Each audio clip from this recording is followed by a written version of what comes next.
episode 46 of the SND Podcast Show on the Schmuck Sports Network. You just listened to Division 1.1 with Animal, this week's song. Dan, how you doing tonight? It could be a lot better, not going to lie. Certain football teams piss me off right now, but we'll get into that later on. We have a fun-packed show. Yes. Baseball season's final week's finally here. A lot of clinchings and division winners and playoff spots to be had and lost with the next couple of days. So we're definitely going to have our take on that. Yes, make sure also to look out for next week for we'll set up once again like we did with the hockey. Everyone could do their Major League Baseball brackets, and we'll share that with everybody, Absolutely. Of course. We're not going to do the wild card because that's just one day. So, right? Yeah, Once the division started. Okay, fair enough. I was just sorry. The morning after the wild card day is when we'll post everything. Okay, sounds good. Save everybody some time.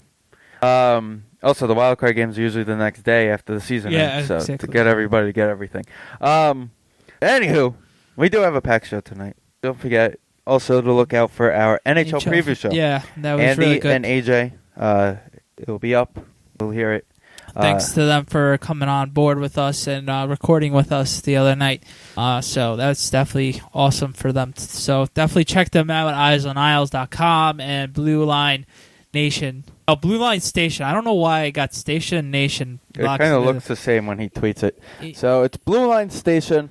Andy does Eyes on Isles, like everybody knows. Also check out his podcast, the Eyes on Isles podcast, but it's called the Dump and Chase podcast. Yes, and Andrew, he does a lot of great articles. Yeah, He's always and right. it's really amazing.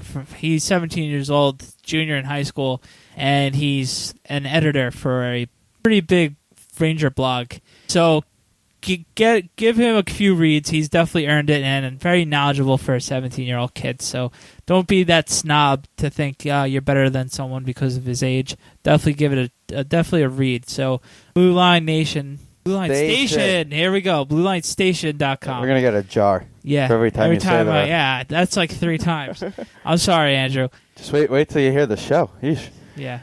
One time. We all had a great time on it. So make sure you listen for that. But right now, we're going to go play a little more Animal by Division 1.1, and we'll be right back to talk some wild card baseball.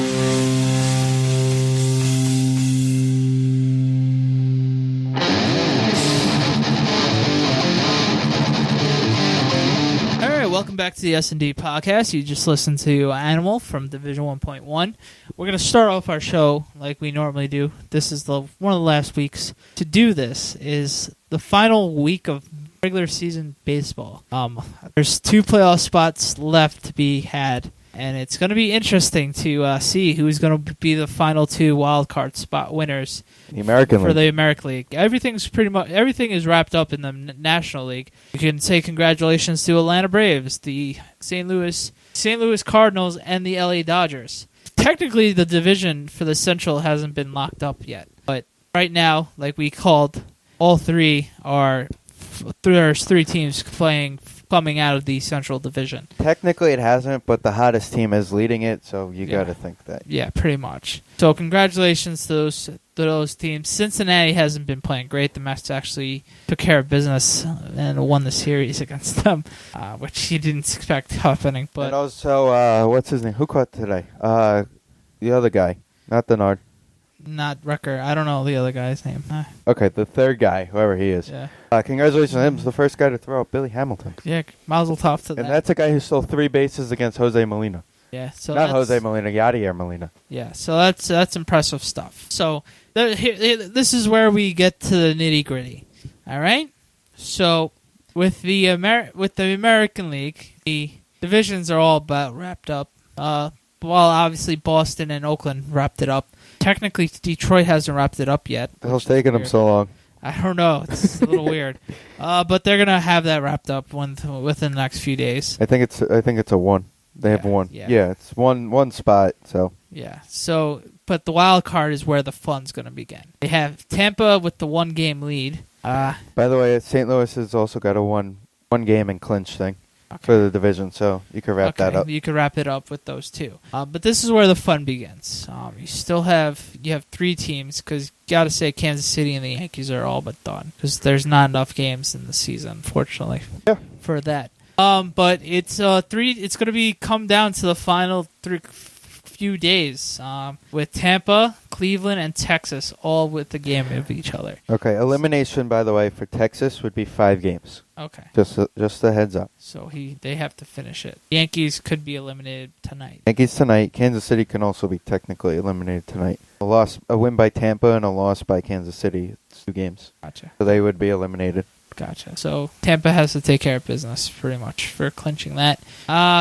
It's going to be interesting to see. I like we mentioned last week, we gave a lot of credit to Tino for bringing back Cleveland. Cleveland hasn't been a good playoff contending team in ages. So that would be nice to see them play for a wild card spot.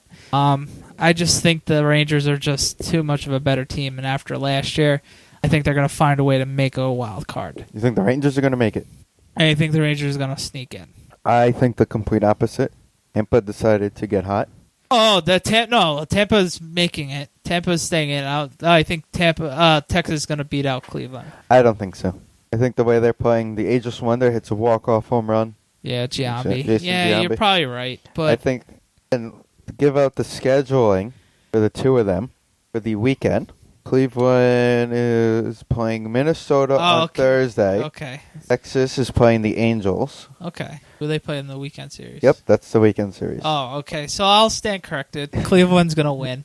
Well, you never know with the Angels. You never know with the Angels, but I think Cleveland has a better path to that. I'll tell you what, the battle for the home team for the wild card game in the NL is going to be fun because they play each other this weekend. They play with each other this weekend, so the winner of that series event essentially gets the one home extra playoff game. Right. So is that in Cincy or is that in Pittsburgh? In Cincy. Okay. Which is interesting. That is interesting considering that could be pretty much a 4-game set. Right. Okay, now here's the question. Pittsburgh doesn't have, they have to be determined starters for Saturday, Sunday for Pittsburgh. Cincinnati has AJ Burnett, Arroyo, and Cueto. AJ Burnett is for the Pirates. Not AJ Burnett, Homer Bailey. Okay. Arroyo and Cueto. Now, if it comes down to Sunday, are you starting somebody so you have Cueto pitch the wild card game? Depending on how the first 2 games go. Like I said, if Sunday matters, if Sunday will determine whether you have a home game or not. Wouldn't you rather Cueto pitch no matter what? The first wild card game? If you're Dusty Baker? Yeah, that's the logical thought, but baseball managers aren't logical. They'll play to win because they want the home game. Right. They're going to play to win. Yeah, so they're going to lose Cueto. I know. Well, then again, you also have Latos, who doesn't pitch, who pitched today against the Mets. You can always have him pitch Sunday and move Cueto to I would Monday. obviously prefer Cueto pitch the more important game one Tuesday. You could have Monday or Tuesday, whenever that is. They're saying Tuesday. So you could have either Leak pitch Sunday, pitch yesterday, or on Tuesday. 24th, honestly, or you can have Latos pitch Sunday. It's been a 162-game season, so they pretty much trust most everybody. They know they'll make the playoffs regardless. So I think you save Cueto since you know who they're going to be playing, and save their best pitcher to make it out of the first round of the wild card round. So I think I would save Cueto. Okay. How about you? I would save Cueto. He's your ace. He's the guy you want. Yeah, absolutely. I agree. Tenfold. Basically, if Cincy wins the series, they don't have to go anywhere. So that's a bright side. Yeah. Well, that's both sides. So. Yeah, both teams don't have to move anywhere, go anywhere. So that's good. So that's a rare occasion. So no West Coast trips. West Coast team coming East Coast or East Coast going to West Coast. It's pretty. Like the wild card in the American League is going to be one of the 3 divisions is going to get a guy in the wild card. Yeah, so 2 of the 3 divisions, I meant. Well, yeah, but there isn't a West Coast time zone, so it could be it's bearable. Right. So. This is true. If the season were to end right now, who is your coach of the years? Okay. Last week I had Donnie Baseball, but thinking about it more and more, and the Pirates not making the playoffs last week was such a lock. You have to give it a Clint Hurdle for the first time in 22 years that the Pirates made the playoffs. So you have to give it to them.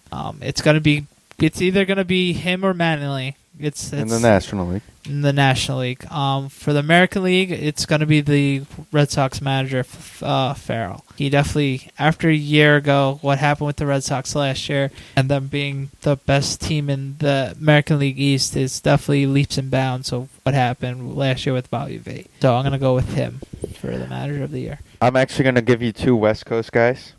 Mattingly for the National League, and I'm going to go with the guy from Oakland.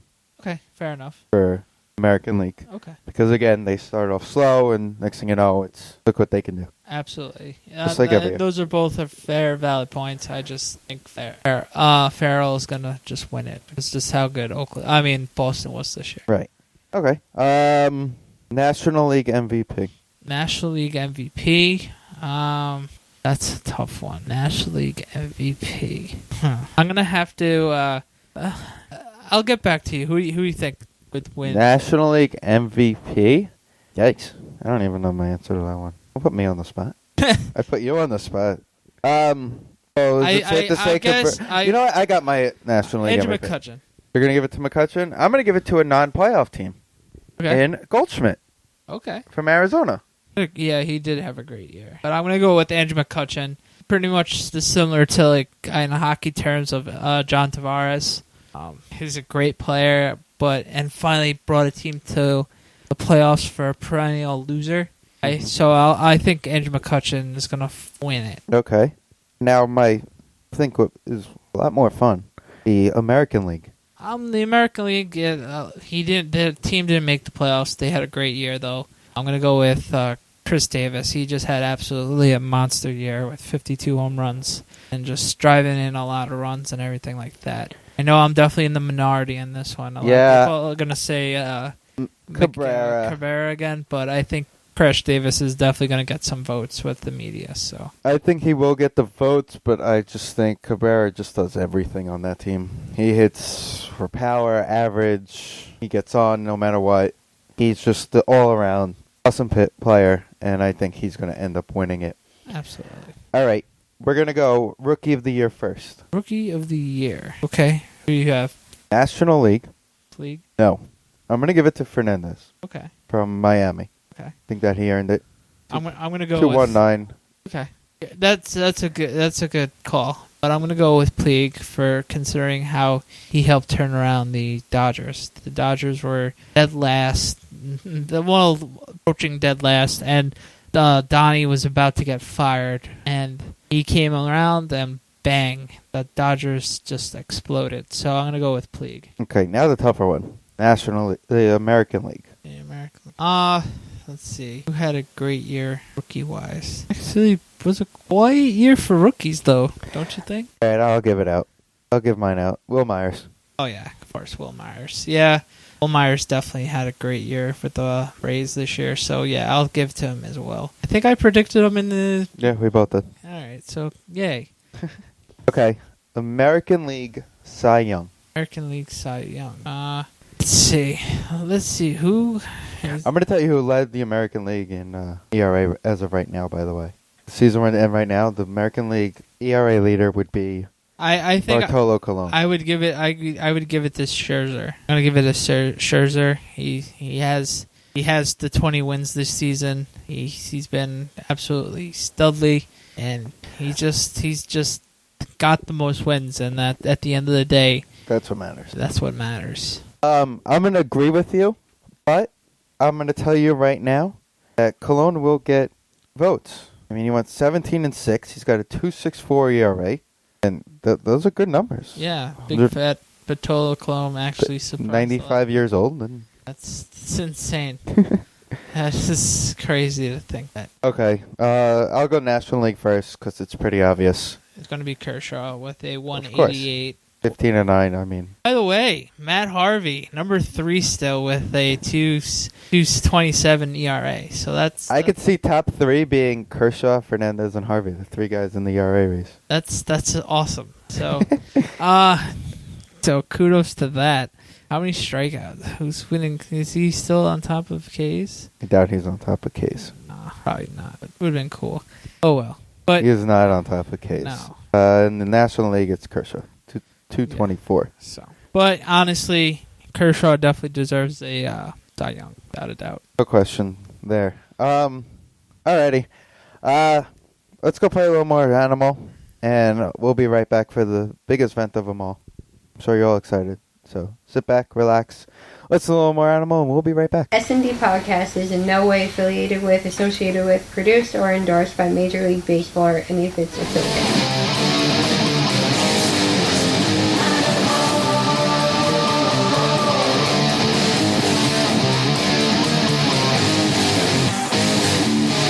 Welcome back to the SND Podcast Show on the Schmuck Sports Network. Once again, that was Division 1.1 with Animal, this week's song. We're going to switch it up this week. We're going to do Giants first. Maybe the Giants wake up and win a game. Speaking of, I'm going to turn my mic off and just let Dan go. No, you can fill in as well because you're just as disgusted as I am. Yeah, but I know you've been working on this since Monday morning. So. Oh, Monday morning. It was just disgusting. I normally review stats because I obviously watched the whole game and just remember everything like that. Just one of those games you would like to forget. It's been annoying everywhere you go. Everybody knows I'm a big Giant fan. Oh, what's up with you Giants? What's up with the Giants? Why they suck and all that other nonsense. Honestly, I don't know. I'm at a loss of words right now. I thought for sure, knowing the Giants Sunday at Carolina. Granted, Carolina was a good team. I can't disrespect them anymore. Just the way they have played and kicked our asses from the first whistle to the last second of the game. Flat out ass kicking. From the minute we got off the bus was just horrendous. I've never saw a Coach Coughlin team play that crappy, and we've seen our share of blowouts. Just our offensive line looked like complete garbage, giving up 6 sacks in the first half. They weren't even blitzing. That's how bad our offensive line was, and it's really frustrating considering half the secondary of the Panthers were off the street or practice squad guys, and that's really disheartening to see. They only had 9 total yards in the first half. 9. Like everybody said, they looked like a Pee Wee football team. They looked disinterested. They looked disheartened. I don't want to say they didn't care. They obviously did care, but it was just one of the most embarrassing days as a Giant fan, and it's been few to far between from these days, and something's got to give. They had a players-only meeting the other day on Monday. A few years ago, we had that, and that's when we started the whole all-in mantra. Hopefully, something. I hope to God something sparks in that locker room. That it wasn't the coaches. It was the players, and it's got to start this week. Granted, a very tough game in Kansas City. They have to find a way to scratch and fight their way back to becoming a relevant team. They could easily be 2 games back. They could easily find a way to get back into the division hunt. I'm not saying they're going to win the division, but they could easily fight their way back because the NFC East is an absolute joke so far this year. And at least they're not alone. It's really scary how crappy the whole division is other than Dallas right now. It's a really bizarre world right now, and the Giants are lucky that they're quote-unquote still alive, even though records and histories don't say that. But the Giants are lucky if they pull out a couple of streaky games, which they could easily do, but it doesn't look promising. They can find a way to pull out a couple of wins here and there.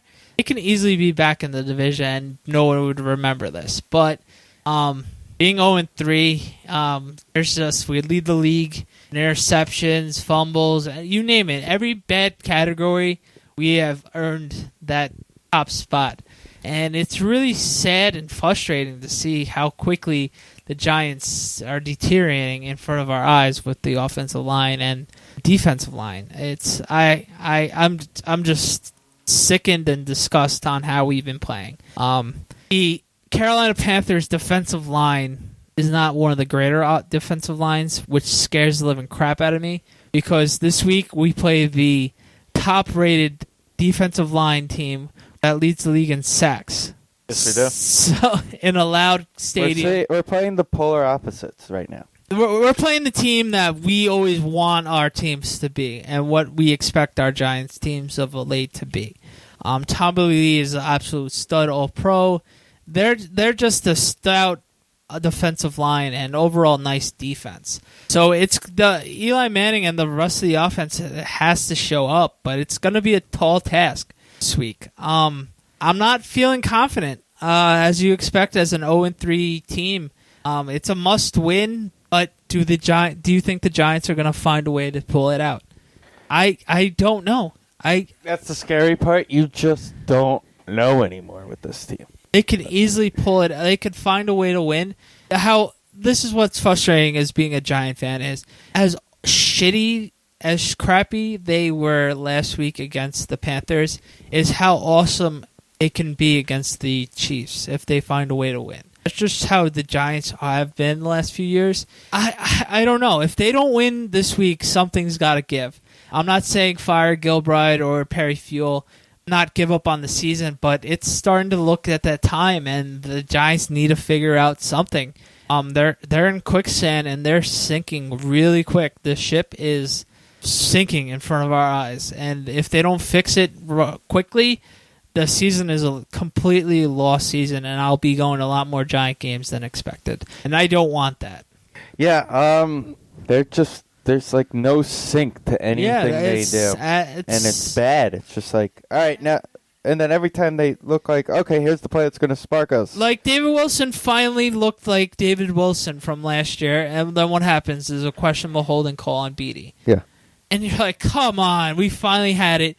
And that was right after... was that right after Ross's interception? It was First play right after the interception. And then we miss a field goal. It's just it was just one of those Sundays, and we can't have those anymore. The amount of time we've given up, they got to win next quarter. They obviously failed this quarter miserably. They like to put seasons in quarters, and the first quarter obviously is a mess. The best they can do is be 1-3. Right now. So they have to build up on this and become more of a unified team. A lot of people mention that they don't look to be gelled yet. Obviously, a lot's to say with the offensive line. They have to find a way to gel, because if not, Eli's going to die. Yeah, you're right. And Eli is the most, other than Peyton until his neck injury, he's been the most durable quarterback. One of the most durable quarterbacks in the whole entire league. So that's not good. All we can do is look from here on out. Unfortunately, I would love to say the Giants win this week. Andy Reid knows the Giants playbook inside and out. Kansas City is a tough place to play. I just don't see the Giants pulling it out this week.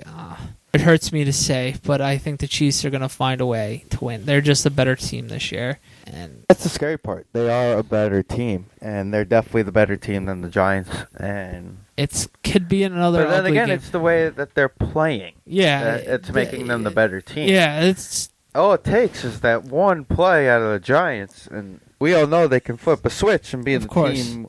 But they have not shown me that yet. They haven't shown that. Flip of a switch. They have there was a lot of things alarming on Sunday. Just too many things to even name. Nobody just wanted to be there. It looked like. Yeah, it got to that point. The scariest part about Sunday was that it was like the exact same thing as 2007. Yeah, we were down 17-0 at half, 0-2 in the season, and no one stepped up to the plate and all it took was one. All it would have taken was one play, like it did that year, and everything would have been different. But nothing happened in this game. They didn't want to play. They clearly didn't go to Carolina. Yeah, they left their pads in New York. None of the players should take the game check last week. The fans should get it for having to watch it. Disgusted. It was ugly. Hopefully they prove us wrong this week and we get off the snide a little bit, but I don't see it. It's a big stretch coming up. It's Kansas City, Philly. Philly at home. At Chicago on a short week. Then the following Monday night. Yeah, I can't wait for your next tailgate if they lose on Sunday. Oof. Thanks. That's going to be ugly.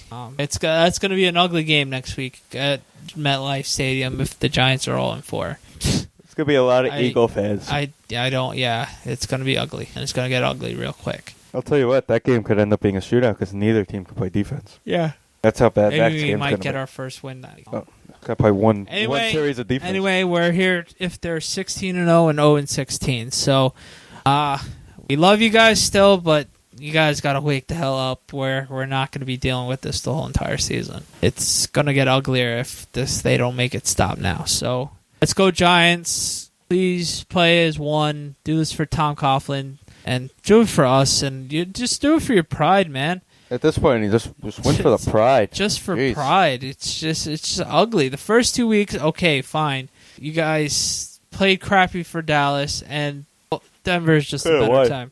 Yeah, it's those first 2 weeks. Last week was a complete honestly coming out of the game in Dallas, they should have been confident. Yeah, 6 turnovers, and you still had a chance to win. But the way you guys played on in Carolina, just forget that game. The Giants do have that one get about it game every year, and hopefully this is our only one. And we build on some crazy win streak. But it is October. We all know how the Octobers usually go with Tom Coughlin. So yes, luckily, one more Sunday game in September, and it will be in October. All right, well, let's go Giants. I'm depressed as hell. I'm not gonna even lie. Yeah. Let's go Giants. Let's go Giants is really all we can say. Let's go play a little more Division 1.1. Keep fighting, boys. SND Podcast is in no way affiliated with, associated with, produced, or endorsed by the National Football League or any of its affiliates.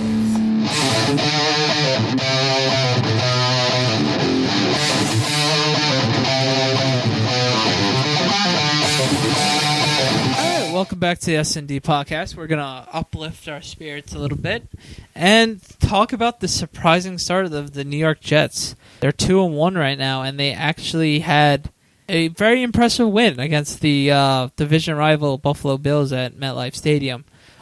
There was a battle of two rookie quarterbacks, and Geno Smith had a better day. You don't give anything away for EJ. I'm going to make this point right now about Geno Smith. He's looking impressive now. But he has his rookie moments, so... Not even that. He always looked impressive early in the season at West Virginia. Mm-hmm. But once the weather got colder and colder, he got colder and colder. So just keep that in mind while the season goes. Do I expect it? I'm not sure yet. He's a rookie. You don't know what to expect. Yeah, you don't know what to expect. But the Jets looked pretty good. Geno Smith threw over 330 yards.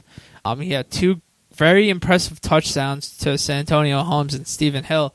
Stephen Hill finally showing a pulse, so congratulations to that. Lar Powell had 27 carries for 149 yards, 5.5 yards per carry. That was very impressive. Very impressive. On the split side, CJ Spiller got hurt and he only totaled 9 yards. That was a big fantasy dud. So stepping up huge for Fred Jackson with 72 yards on 7 carries. We averaged 10.3 per carries per yard. So that was pretty impressive. The Jets played good. They actually got lucky. They actually scored a record of all the penalty yards. I'm trying to get that real quick. I apologize. It was an insane amount of penalty yards. Oh, it's too much penalty. It was the most 20 penalties. That's all I got. 20 penalties, and they beat their old record of how many penalties in a game, and that's never good. Trillion. And the Jets, and more times than not, the team that with the most penalties loses. This week was just one of those rare cases. I did pick the Jets last week, so I did have a feeling. That the Jets were going to find a way to win against a rookie quarterback. Granted, EJ Manuel did play well, but he's still a rookie, and they didn't capitalize once DJ Spiller got hurt. So, with that all being said, the Jets had 513 total yards, and they were really impressive, and they found a way to win. And that's all I got to say about this win. It was a sloppy win in the standpoint of the penalties, but Geno Smith looked pretty decent. And when you get 150 yards rushing out of Powell, you got to win that game because Powell is not one of those studly running backs as of late. So what impressed me take the win and run. What impressed me about Geno is that when the Buffalo tied it, rookie quarterback gets into that type mode. Yeah. But no, he went out there and he went down the field and they won. He's making a lot of passes that you weren't expecting Geno Smith to make last week. So that's a fresh air thing to see for Jeff Fan and anybody who likes Geno Smith. So that being said, this week they're playing Tennessee.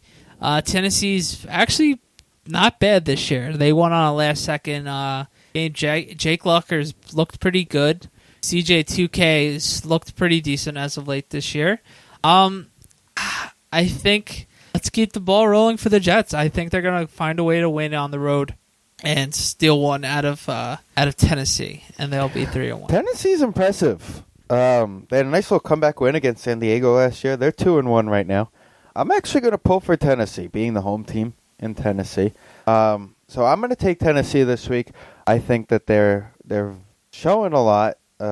Lockers looked good. The defenses look very underrated this season. They're a team that's been impressing me a lot. Nobody really talks about. It's a really weird start to the season all around the NFL, for the most part. Last week, Locker had almost 300 yards and a touchdown. CJ had about 20 carries for 90 yards, no touchdowns. Locker had a rushing touchdown. They're an impressive team this year, the Titans. Yeah, fine. I'll go. No, I'm sick of the Jets. They're gonna find a way to win. They have a nice secondary too. Yeah, McCourty, Griffin, Pollard. Yeah, it's gonna be a close game, and I think the Jets they fall back into a nice win like they've done. I don't know. The Jets have been in every game so far, especially that ugly game against the Patriots. I think they're gonna find a way to win on Sunday. I don't know. Don't ask me how they're gonna win. I don't know. But I think they're going to fall into a win, and the Jets are going to go home 3-1. It'll be very interesting to see if they do. You got to look at it. I was talking to a couple of people, and it's AFC East doesn't really play anybody difficult. Well, this year, yeah. They don't really have difficult. They got that lucky schedule this year that every team gets. One division gets it every year, and it just happens to be the AFC East this year. So, you got to think that the Jets can win enough games to be a playoff team this year. Contending, yeah. Definitely. I don't know. I think the Jets are going to fall into they're going to get lucky again another week, and they're fine away win. I think their defense is better than Tennessee's, so I think it's going to be they're going to be able to shut down Locker, be able to contain CJ2K. And another thing, last year, the Jets had their chances last year in that Monday Night Football game, and Sanchez just threw it away. Throwing every interception. Oh, my God. If it wasn't for Chris Johnson's 90-yard touchdown, the Jets should have won that game. I think that's also why I put it in the factor. I think the Jets pissed away another game last year against them, and Rex is not going to let them forget about it. Most of the guys are on that team. Well, the advantage is Sanchez won't be going out there and having nightmares. Yeah. So that's one bright side for that. But yeah, I don't know. I've liked Tennessee this year. Everything I've watched out of them, Locker looks like a different guy. But then again, it comes down to Locker being healthy at the end of the day. Of course. He can't stay healthy. Well, that's what happens when you're able to run a mobile quarterback. So I don't really consider him a mobile quarterback. He has wiggle room. So I'm going to say the Jets sneak one out. So okay. I don't. Okay. I'm going to say Tennessee. Okay. What else about the Jets? Got nothing there? They've been playing impressive, and they haven't shot themselves in the foot like they've known to do. So, no news is good news for the Jets. Really can't complain about them. Yeah, no news is good news. So let's leave it at that with the Jets before we figure something out. Yeah, so we'll go play Animal.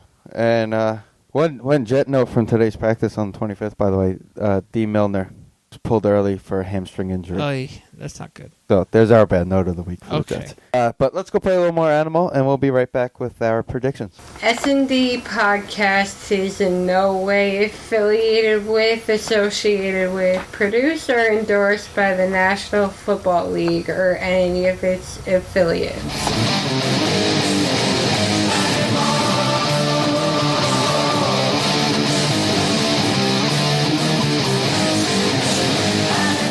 welcome back to episode 46 of the S&D Podcast Show on the Schmuck Sports Network.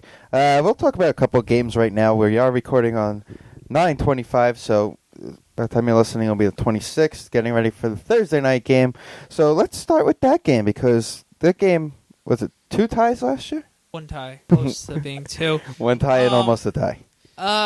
It's going to be tough. It's another tough week for the 49ers. They actually lost Aldon Smith, who's in rehab right now for his drug issues and alcohol issues. Really sad to see someone with so much talent have to fight to get back on the field. So hopefully he comes back with a speedy recovery. The 49ers have just played like garbage the last 2 weeks. I normally would like to go with the home team on a short week. Just knowing how pissed off the 49ers are, I think the Niners are going to find a way to pull out the win. They just need it more. The Rams are young and stupid, you'd say, compared to the 49ers. So it's going to be a close game, but the Niners pull it out at the end. I think it's going to be a lot like last year when St. Louis had the Thursday night game. It's going to be loud in that, though. Oh, it's absolutely going to be loud. What was it? It was Arizona and St. Louis last year, right? It's just not going to scare the 49ers. They're going to have their moments of, like, what the hell are they doing? But the 49ers are going to find a way to pull it out. Colin Kaepernick has not impressed me. Well, he's impressed me week 1, and then the last 2 weeks he's had a rough go right. around it. But his demeanor right now also, if you watch his interviews and stuff, he's a lot like Cam Newton was last year, where he just stands there and is like, yup, I got to be better. I got to be better. But I don't like that. He's still young. And he is still young. And he'll find a way. He's just in a little slump. I'd rather him do it now than later in the season when they need them the most. So he's going to work out his kinks and become a stud like they expected him to be ever since that epic playoff run. I'm going to go Niners. I'm going to go Rams. Okay. I'm going to take the Rams at home on this game. Nice upset. Yeah, that's going to be my upset special of the week. Okay. Alrighty. We're going to do a 1 o'clock game now from Sunday. Okay. Seattle at Houston. All right. Well, this is going to be my upset pick. I'm gonna go Texans over the Seahawks. Ooh. You got to back this up now. Go for it. I just if the Seahawks are going to lose this year, it's going to be on the road. They're a completely different team on the road than at home. I like Houston at home. They have a good home field advantage. I love their offense is going to start clicking a little bit against their defense a little bit. I think if there's a week for Seattle to slip up, it's going to be this week against Houston. So that's why I think Houston's going to win this week. Well, I have Seattle's first loss coming against the Giants, of course, in week whatever. Hopefully we have a couple wins before then. But it's going to be the upset of the year. Anyhow. I think the Texans are going to pull out an upset that no one is going to expect. By the way, next week it's Russell Wilson versus Andrew Luck. Just going to throw that out there. That's going to be an awesome week. But for this week, I'm going to stick with Seattle. I don't really trust Houston as much as most people do.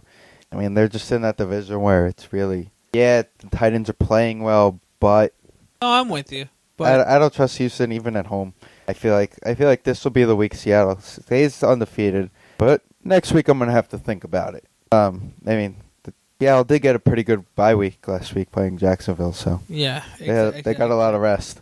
Exactly. I don't know. I see them slipping up this week. Don't ask me why, but I think they're going to slip up this week, and the Texans are going to fall in the Texans' favor. Okay. The next really big game of the week is your Sunday night game. All right. Before I start, I'm not asking for a full-out prediction. Just You're going to ask me about the Steelers Vikings. Yeah. Who's going to win their first game of the year? Neither of them. Oh God. They're going to tie, and the NFL is going to just tell them to stay there. I think the Steelers are going to find a way to win. I think the Steelers. I don't like Christian Ponder too much. I like him to a point, but I don't trust him to win big games. He might actually not play. Yeah, that too. Well, they play on the pitch over in London. Yeah. So now to the Sunday night game. New England in Atlanta. Gronk is, as of right now, questionable. Mm-hmm. And Amendola, as of right now, is also questionable. Brady getting 2 weapons.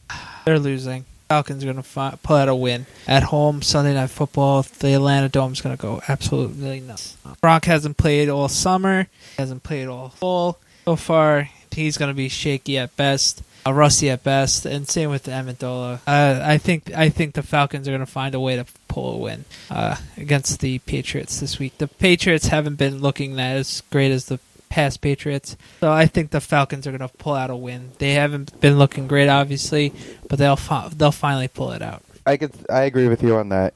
I'm going to agree with Atlanta. I also have them winning that division, so they need to start winning games anyway. So the Pats are going to get their first loss of the year. Yes. Now, let's go to the Monday night game. 3-0 at 3-0. I'm going to start with this game. Okay. I'm going to take the Saints. I think putting as good as Tannehill has played and as good as the Dolphins have played, to play in an environment like New Orleans, they have no idea what's coming to them. I'm with you. I'm going to go Saints as well. So Monday could be easily one of those blowouts that over at halftime doesn't look like a blowout, but it's just what happens when you get Drew Brees have a ball first. They'll score a quick touchdown and they'll go 3 and out. Then the Saints score again. Oh yeah, it's just one of those behind 2 scores kind of nights, and you just hopefully you stick onto the ride. Pretty much what the Raiders had to go through against the Broncos this week. Yeah. It's not because they're not playing hard. It's just that the other team's much better at the given situation. And the Saints' offense has played out of their minds. Their defense has played stout, but Dolphins are going to be able to find ways to score, but the Saints are going to outshoot them. So I'm going to go with Saints. Yeah, I'm going to go with Saints as well. And the home field advantage. As you can tell, I really like the home teams this week. Except for the Jets. Actually, I'm going to pick the Niners, so I'm even. So, okay. Once again, Division 1.1, check them out. T-shirts are $25, $20, one of those two. Ask us, we'll remind you. Hats are $10. If you want them, let us know. I know they're in the studio working on stuff, so they're not really performing anywhere anytime soon. If they do, of course, we will let you know. Don't forget to check out our hockey preview show, the NHL preview show. Great stuff from Andy, Eyes on Isles, and AJ, his son, from BlueLineStation.com. So check out both those sites as well. Also, what was the podcast called? Dump and Chase. Dump and Chase podcast for Eyes on Isles. They named their podcast show. So check that out. Thanks to everybody for tuning into us this week. We'll see you guys next week. Don't forget, Facebook, Twitter, Instagram. You know the works. So yep. Don't forget to check us out. All right. Thank you. Have a good one, guys.